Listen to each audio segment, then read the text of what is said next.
Hello, Marcus Lim here with the deluxe edition of JSA The Golden Years, which collects the classic Justice Society of America story, which was published a long time ago and talking about way back in the 90s, specifically 1993. And so as a personal note, this story, I remember this fondly because it came about in my early days of comic collecting, and so James Robinson, who is the writer, his take on the JSA I found to be quite sophisticated and quite mature, and so that had a lasting impression on me. And so the question is, how does this actually hold up all these years later, more than 20 years later? But you know, Geoff Johns, who now is the president of DC Comics, he credited this story as the one that ignited his passion for the JSA back in the year 2000. And so I guess it's worth revisiting.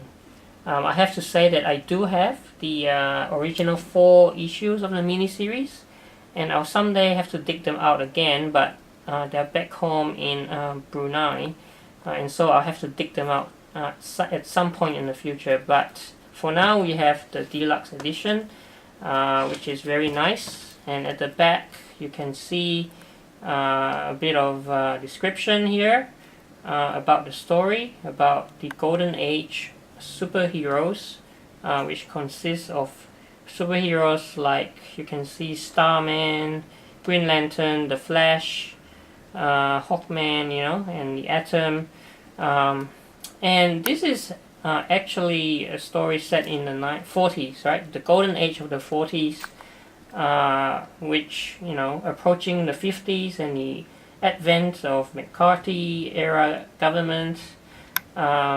It's actually a, as you can see, James Robinson's Starman, which is yet another series that I remember fondly from the 90s. But this story is an Elseworlds tale, which means that it's set outside of DC continuity.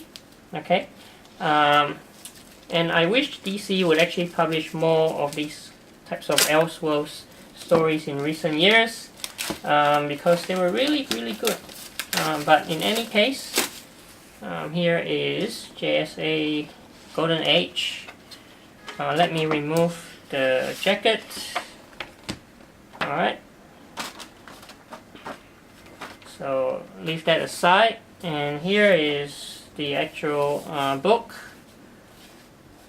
Alright, and let's have a look inside. So the deluxe edition of JSA The Golden Age. Now this is exactly as I remember, the cover of the first issue of the miniseries. Yeah, so you know, still great after all these years. I look forward to revisiting this in the coming days. So this is issue number 2. Okay.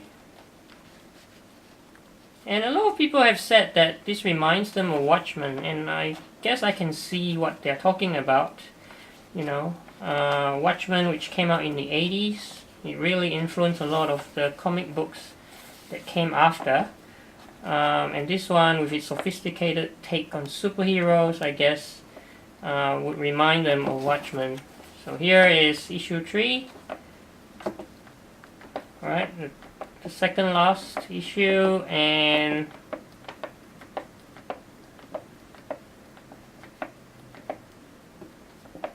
finally the 4th and last issue. Okay. So not a lot in the way of extras, but we do have an afterword by Howard Chaykin, which is quite a long one, right? Published in 1995. Okay. But you know, I guess having the complete 4 issues of this classic series in deluxe edition format is good enough for me. And so, as I say, this holds a special place in my memory, and I look forward to revisiting this in its deluxe format. So thank you for watching.